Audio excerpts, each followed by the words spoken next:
Lui dice ripartiamo da qui, l'importante è partire, perché il dire dobbiamo ripartire, restiamo seduti, niente cambia. Invece credo che anche il Natale può essere l'occasione per prendere coscienza che se non si riparte si arriva tardi all'appuntamento della storia. E anche Agrigento ha una storia da vivere, non solo ricordare la storia che ha vissuto, ma una storia da vivere perché c'è un futuro da costruire giorno dopo giorno e credo che questo per noi diventi l'impegno più importante. E il Natale può essere l'occasione giusta per dire che si può sempre ricominciare. Per il credente Natale è Gesù che ogni anno ritorna, quasi sapendo le difficoltà che noi abbiamo nell'affrontare i 1000 travagli della vita. Lui dice, ricominciamo continuando.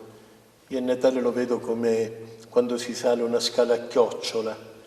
Uno ha l'impressione di essere fermo sempre allo stesso posto, però se fai un giro è vero che vedi le stesse cose, ma sali più in alto e quindi l'orizzonte si amplia. Agrigento ha bisogno di fare questo giro in questa scala a chiocciola per poter guardare la sua realtà, ma soprattutto per poter desiderare che questa realtà cambi e cambi in meglio. Una difficoltà di dover dire Buon Natale c'è. E la difficoltà parte dall'idea che abbiamo travisato il Natale. Lo abbiamo un po' falsificato, perché per il credente Natale è Gesù che si fa uomo. L'abbiamo fatto diventare una festa dove c'è il panettone, dove ci sono i cenoni, dove per un giorno si sta in famiglia e poi si parte.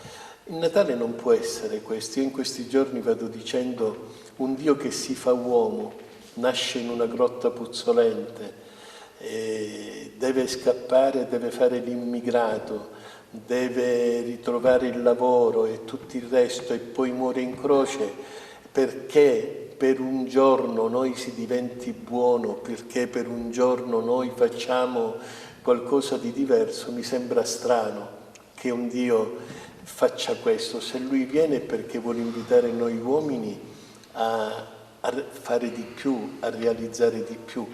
E solo a queste condizioni si può dire Buon Natale, perché se lo devo misurare con le luci, con i panettoni, con quale coraggio posso dire Buon Natale a chi è nella sofferenza, alla sofferenza fisica e sofferenza morale?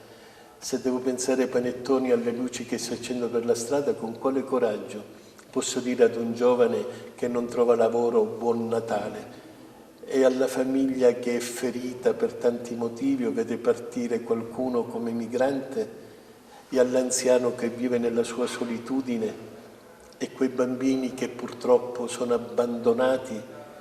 E voi vi rendete conto che per questo dire Buon Natale è difficoltoso, perché avendolo falsificato non sappiamo dove collocarlo. Se invece io guardo il Natale giusto, allora io Natale lo posso dire all'anziano, che nella sua solitudine si sente dire ma c'è qualcuno che sta con te e questo qualcuno è disposto a camminare con te, è Gesù. Posso dire al giovane Gesù è venuto su questa terra per dire che puoi farcela, non devi arrenderti. Alla famiglia ferita, ecco guarda è ancora possibile l'amore. A chi non trova lavoro non ti arrendere, non alzare bandiera bianca.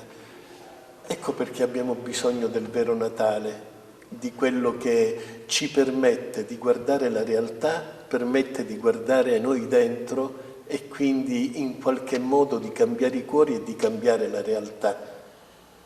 E allora io vorrei dire Buon Natale, ma Buon Natale nel senso vero della parola, che possa entrare in tutte le famiglie, anche di chi non crede, perché l'augurio è non fermarti, non arrenderti. È vero che il mondo per adesso è tale che non si riesce a capire da che parte vuole andare, ma se perdiamo l'orientamento noi, il mondo andrà sempre più a rotoli, ma se noi ci preoccupiamo di prendere in mano il volante della nostra vita e quindi restare protagonisti, il mondo può stare sulla strada giusta. Ecco, non facciamo le persone per bene che diciamo io sto sulla strada giusta, perché io posso stare sulla strada giusta, ma seduto sul marciapiede, e quindi è inutile stare sulla strada giusta, ma ci sto se mi sbraccio e so di dover fare la mia parte, perché la mia vita non appartiene soltanto a me, io sono una parte di una parte più grande. Se io manco, la parte più grande resta povera, gli manca un pezzettino. Se io ci sono, il quadro si può completare.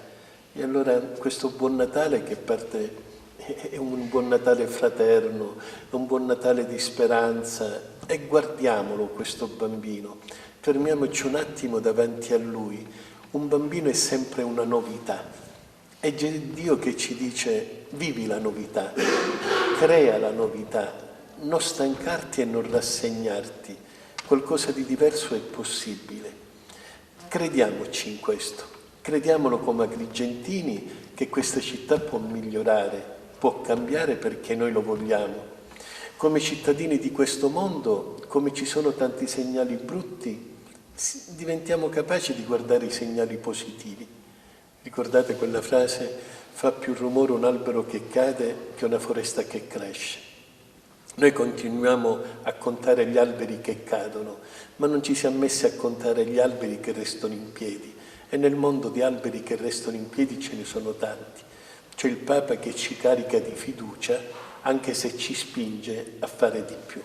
Allora, Don Franco, a tutti vuol dire buon Natale, anche a voi che siete gli operatori dei mass media, perché voi diventate le finestre aperte sul mondo, e se voi ci aiutate a guardare il mondo nella maniera giusta, forse anche noi che lo guardiamo ci ritroviamo con più speranza e con più capacità di fare qualcosa di diverso.